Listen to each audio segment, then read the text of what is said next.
सपा की बीजेपी से सेटिंग है, बसपा सुप्रीमो का अखिलेश पर बड़ा आरोप। मायावती बोली, सपा मुख्य विपक्ष अखिलेश ने सरकार को वॉक ओवर दे रखा है। खबर उत्तर प्रदेश के लखनऊ से है। समाजवादी पार्टी के राष्ट्रीय अध्यक्ष अखिलेश यादव ने गुरुवार को बसपा सुप्रीमो मायावती पर बड़ा हमला बोला था। उन्होंने कहा था कि मायावती वही करती हैं जो बीजेपी उन्हें करने के लिए कहती है। वह भाजपा को फायदा पहुंचाने वाली ऐसी नेता हो गई हैं जो अपने ही बनाई जेल में कैद हैं और उनका जेलर दिल्ली में बैठा है। शनिवार को बसपा अध्यक्ष मायावती ने अखिलेश को इसका जवाब दिया। एक के बाद एक 3 ट्वीट कर उन्होंने सपा और भाजपा के बीच अंदरूनी साठगांठ का आरोप लगाया और कहा कि उनके मुख्य विपक्ष पार्टी होने के चलते ही यूपी में भाजपा को वॉकओवर मिला हुआ है। बसपा सुप्रीमो मायावती ने अपने अगले ट्वीट में लिखा कि सपा की भाजपा के साथ अंदरूनी मिलीभगत किसी से छिपी नहीं है और यही खास वजह है कि सपा के मुख्य विपक्षी पार्टी होने पर बीजेपी सरकार को यहाँ वॉकओवर मिला हुआ है। सरकार को अपनी मनमानी करने की छूट है। इससे आम जनता और खासकर मुस्लिम समाज का जीवन त्रस्त और उसमें काफी बेचैनी है। लखनऊ से ब्यूरो रिपोर्ट, उत्तर प्रदेश। और असली पास जो है डॉक्टर की डिग्री नहीं, वो सारी धाराएं लगेंगी और वो माधव चौथ जेल जाएगा। समझ में आई बात की नहीं समझ में आई? एक कान खोल के सुन लिया और असली बात को हो तो माधव चौथ जेल भेज के। यूपी पुलिस का गालीबाज दरोगा। जी हाँ, हम आपको उस शख्स को दिखाएंगे जिसके कारनामे से जनपद पुलिस की चर्चाओं का बाजार गर्म है। वो शख्स कोई और नहीं, गाजीपुर पुलिस के एक दरोगा जी हैं जो खुलेआम जनता के बीच गाली दे रहे हैं। देखिए किस तरह से गालीबाज दरोगा जी जनता को गाली दे रहे हैं। एक कान खोल के सुन लिया और असली बात को हो तो माधव चौथ जेल भेज के बताओ। तहरीर दो इसी वक्त, मतलब बातें ना करो, जल्दी भेज, जल्दी लिखो तहरीर। दरअसल मामला बीते दिनों गुरुवार का बताया जा रहा है। हम आपको बता दें कि बिरनो थाना से महज 100 मीटर दूर प्राइवेट संचालित पवन हॉस्पिटल में जंगीपुर थाना क्षेत्र की बघोल भगवतीपुर निवासिनी नीरू देवी पत्नी धीरेन्द्र बनवासी 24 प्रसव कराने के लिए पवन हॉस्पिटल पहुंची, जिसका प्रसव के दौरान महिला की मौत हो गई। गुस्साए ग्रामीणों ने आजमगढ़ मार्ग पर शव को रखकर धरना पर बैठ गए थे। सूचना पर पहुंची पुलिस ने मामला शांत कराने के बजाय मृतक महिला के परिजनों से उलझती हुई नजर आई है। देखिए ये रिपोर्ट।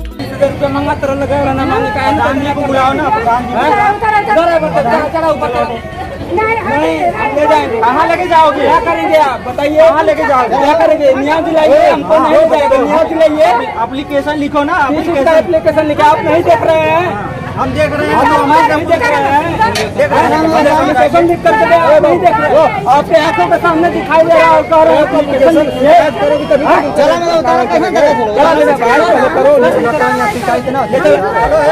कागजी लिख के दो ना, नहीं रहने देंगे, हम वहीं पे ले चलेंगे। वहीं सूत्रों के हवाले से खबर आ रही है कि बिरनो थाना की मिलीभगत से हॉस्पिटल संचालक फरार हो गया। जनता को गालीबाज दरोगा जी ने उलझाए रखे। देखिए किस तरह से गालीबाज दरोगा जी जनता के बीच जनता को डील कर रहे हैं। देखिए ये रिपोर्ट। और असली पास जो है डॉक्टर की डिग्री नहीं, वो सारी धाराएं लगेंगी और वो माधव चौथ जेल जाएगा। समझ में आई बात की नहीं समझ में आई? एक कान खोल के सुन लिया और असली बात को हो तो माधव चौथ जेल भेज के बताओ। वहीं हम आपको बता दें कि दरोगा जी का वीडियो तेजी से सोशल मीडिया पर वायरल हो रहा है। गाजीपुर से ब्यूरो रिपोर्ट, उत्तर प्रदेश। युवती के अपहरण का प्रयास असफल, 3 हिरासत में। खबर उत्तर प्रदेश के वाराणसी से है। मड़ुआडीह थाना क्षेत्र के शिवदासपुर स्थित एक रिहायशी अपार्टमेंट में जा रही महेशपुर निवासी युवती को कार सवारों ने चांदपुर इंडस्ट्रियल एस्टेट के चेतना नगर के समीप अगवा कर लिया। युवती के चीखने चिल्लाने पर घबराए अपहरणकर्ता उसे कार के नीचे ढकेलकर भागने लगे। वहीं शोरगुल सुनकर जुटे क्षेत्रीय लोगों ने बच्चा चोर कहकर कार सवारों की जमकर पिटाई कर दी, कार को भी क्षतिग्रस्त कर दिया। घटना की जानकारी होने पर मड़ुआडीह थाना पुलिस सक्रिय हुई। भीड़ में उपद्रव कर रहे लोगों को तीतर बितर करने के लिए पुलिस को हल्का बल का प्रयोग करना पड़ा। सीसीटीवी फुटेज के सहारे पुलिस घटना की सच्चाई पता करने की कोशिश कर रही है। पकड़े गए अभियुक्तों में अमरेंद्र कुमार तिवारी पुत्र अनिल कुमार तिवारी मिर्जाबाद थाना भावरकुल जनपद गाजीपुर, सारिक खान पुत्र सऊदुल हसन औरंगाबाद थाना चंद्रगंज, अरशद जमाल पुत्र जहीर अहमद लल्लापुरा सिगरा वाराणसी शामिल है। मड़वाडीह थाना प्रभारी राजीव कुमार सिंह ने बताया कि पकड़े गए लोगों में से एक के ऊपर बनारस में कई थाने में मुकदमे दर्ज हैं। मड़वाडीह थाना प्रभारी राजीव कुमार सिंह के अनुसार युवती की तहरीर पर पकड़े गए लोगों पर विधिक कार्रवाई की जा रही है। वाराणसी से वरिष्ठ पत्रकार सुनील कटियार की रिपोर्ट।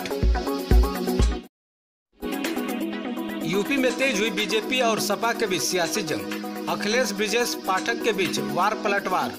सपा सुप्रीमो ने कहा भ से भाजपा, भ से भ्रष्टाचार। 2027 से पहले जनता भाजपा को 2024 में ही निपटा देगी। वहीं डिप्टी सीएम ब्रिजेश पाठक ने सपा को भ्रष्टाचार की पोषक पार्टी कह दिया।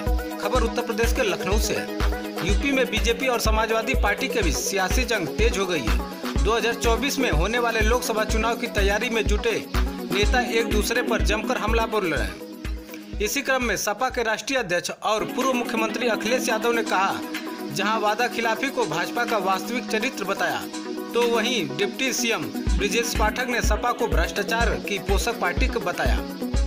पूर्व मुख्यमंत्री अखिलेश यादव ने कहा कि वादा खिलाफी भाजपा का वास्तविक चरित्र है। जनता को धोखे में रखने के लिए नए नए वादों और जुमलों की हेराफेरी में उसे महारत हासिल है। पवित्र मां गंगा और जमुना नदी से भी भाजपा धोखा करती है। सन 2027 से पहले जनता भाजपा को वर्ष 2024 में ही निपटा देगी। अखिलेश ने कहा कि भाजपा सरकार ने सबसे बड़ा छल तो नौजवानों के साथ किया है।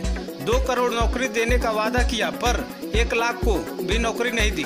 उद्योग धंधे फाइलों में चल रहे हैं। वहीं एक ट्वीट में अखिलेश ने कहा कि भाजपा कह रही है कि वह भ्रष्टाचार के खिलाफ अभियान छेड़ेगी, तब तो उनका घर खाली हो जाएगा। फिर सरकारों को गिराने बनाने का पैसा कहां से आएगा?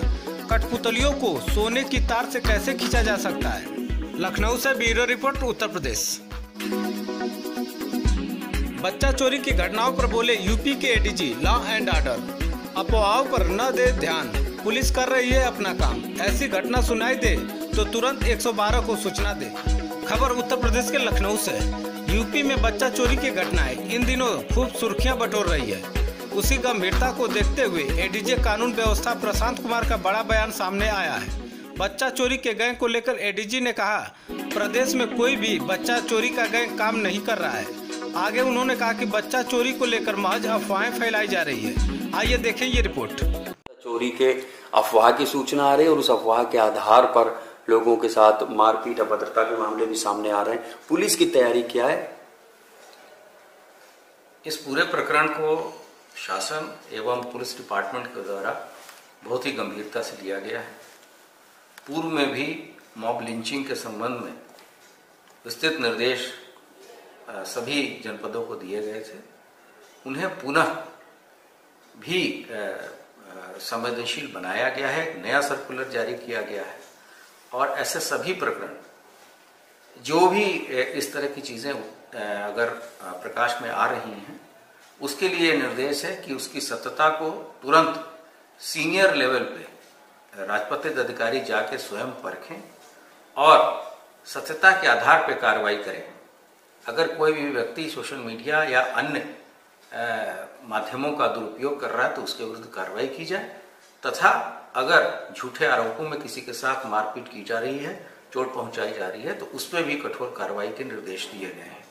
साथ ही साथ ऐसे वल्नरेबल पॉइंट्स जहां पहले भी इस तरह की घटना हुई थी, इस ऐसे 5 साल के आंकड़ों को निकाल के वहां पे प्रॉपर गश्त और पिकेटिंग की व्यवस्था कराई गई है। 112 को भी ये निर्देश दिए गए हैं कि उनके वाहन भी ऐसे कॉल्स पे तत्काल मौके पे जाएं और लोगों को जागरूक करें। पुलिस को ये भी निर्देश दिया गया है कि जो ऑलरेडी एग्जिस्टिंग सीसीटीवी हैं उसके फुटेजेस का उपयोग करें तथा जन सहयोग से या अन्य कोई जो व्यावसायिक संगठन है उनके द्वारा जो सीसीटीवी लगाए गए हैं उसका भी सदुपयोग किया जाए। साथ ही साथ लाउडहेलर के द्वारा कंटिन्यूअस इसका जो पुलिस के छोटे वाहन है उसके द्वारा इसका अनाउंसमेंट कराया जाए और विशेष रूप से जो गांव ग्रामीण क्षेत्रों में या सुनसान इलाके में अगर कोई भी व्यक्ति जो मानसिक विक्षिप्त रूप से घूम रहा है उसको भी प्रॉपर टेक केयर करने के निर्देश दिए गए हैं। अमूमन देखा जाता है कि ऐसी स्थितियों में उसके साथ भी लोग मारपीट करते हैं और अनायास हिंसक घटनाएं होती हैं। कोई भी व्यक्ति जो ऐसी स्थिति में हिंसक घटनाएं कारित कर रहा है उसके विरुद्ध कठोरतम कार्रवाई के निर्देश शासन एवं डीजीपी के द्वारा सभी फील्ड फॉर्मेशंस को दिए गए हैं। सर, क्या वाकई प्रदेश में ऐसा कुछ है कि कोई संगठित ऐसा गिरोह चल रहा है? क्या वाकई कुछ बच्चा चोरी की घटनाएं हुई हैं? इस तरह की कोई बात नहीं है। समय समय पे आपने पूर्व में भी देखा होगा, एक मास हिस्टीरिया का जनरेट हो जाता है कभी कभी। नोएडा में पत्नी को तवे से पीट पीट कर मार डाला। समय पर खाना नहीं देने पर पति पत्नी के बीच हुआ था विवाद। तवे से सिर पर किए कई बार। खबर उत्तर प्रदेश के नोएडा से है। नोएडा में शनिवार को एक युवक ने अपनी पत्नी को तवे से पीट पीट कर हत्या कर दी। वहीं सूचना पर फेज 3 पुलिस मौके पर पहुंच गई। पुलिस ने आरोपी को हिरासत में ले लिया। थाना प्रभारी विवेक त्यागी ने बताया कि अनुज ऑटो चलाने का काम करता है। वह श्रमिक कुंज का रहने वाला है। आरोपी को हिरासत में लेकर शव को पोस्टमार्टम के लिए भेज दिया गया है। नोएडा से ब्यूरो रिपोर्ट उत्तर प्रदेश। आधुनिक तकनीक के ड्रोन से किया गया राजस्व गांव का सर्वेक्षण। खबर उत्तर प्रदेश के चंदौली से है। ग्रामीण इलाकों में विवादित भूमि के मामले सामने आते रहते हैं। पुरानी जमीनों पर विवाद से निपटने के लिए प्रधानमंत्री स्वामित्व योजना के तहत घर घरौनी के लिए सर्वे चल रहा है। वहीं चंदौली जनपद के सदर तहसील ग्राम सभा कोनिया में ड्रोन मैपिंग किया गया। शनिवार को सर्वे के लिए बनाए गए क्लस्टर से ड्रोन से सर्वे किया गया। सर्वे ऑफ इंडिया से आई टीम मुस्तैद रही। इस दौरान क्षेत्रीय लेखपाल संदीप सिंह ने नजरी नक्शा तैयार कर पुरानी आबादी के ग्रामीण से चौहत्ती जानकारी ली। आज आपने ड्रोन सर्वे से जो है राजस्व ग्राम का सर्वेक्षण किया, क्या है पूरा मामला? आज ग्राम सभा कुनिया में गोपालपुर मौजे का ड्रोन सर्वे हुआ है। इससे जो आबादी की भूमि नक्शे में दर्ज है उस पर बसे हुए लोगों के नाम पे आवंटित कर दिया जाएगा। घरौनी बनकर के आ जाने पर दे दिया जाएगा, जिससे कि भूस्वामी भविष्य में उस पर लोन ले सकेंगे। अभी तक आबादी पर बसे हुए लोगों को उस पर लोन नहीं मिलता था, विक्रय करने में समस्या होती थी। अभी उसे विक्रय कर सकते हैं और इस पर लोन ले सकते हैं और भविष्य में कोर्ट कचहरी में भू संबंधित विवाद कम होगा। चंदौली से ब्यूरो रिपोर्ट उत्तर प्रदेश। भाकियू मंडल प्रवक्ता को हिरासत में लेने से किसान पहुंचे एसपी आवास। सीओ अनुरुद्ध सिंह पर लगाया षड्यंत्र रचने का आरोप। बोले आर पार की लड़ाई लड़ेंगे। खबर उत्तर प्रदेश के चंदौली से है। जिले के भारतीय किसान यूनियन के पदाधिकारियों ने शनिवार को एसपी आवास पर पहुंचे। लोगों ने आरोप लगाया कि बबरी थाने पर भाकियू टिकट के मंडल प्रवक्ता मणिदेव चतुर्वेदी को हिरासत में रखा गया है। किसान नेता खिलाफ सीओ अनुरुद्ध सिंह द्वारा लगातार षड्यंत्र रचा जा रहा है। हालांकि एसपी से मुलाकात नहीं होने के बाद लोगों ने पीआरओ को ज्ञापन सौंपा।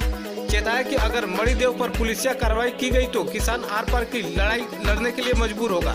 चंदौली से अमित कुशवाहा की रिपोर्ट। आइए देखें ये खास रिपोर्ट। मिलने के बाद वहाँ तब तक पता चला कि जो है कि वहाँ के थानाध्यक्ष और सीओ अनुरुद्ध सिंह द्वारा कुछ जो है कि खुराफात और अपशब्द बोल करके उनको धक्का दे करके थाने में बंद कर दिया गया है और उनका मोबाइल सब जो है कि थाने में रखा गया है।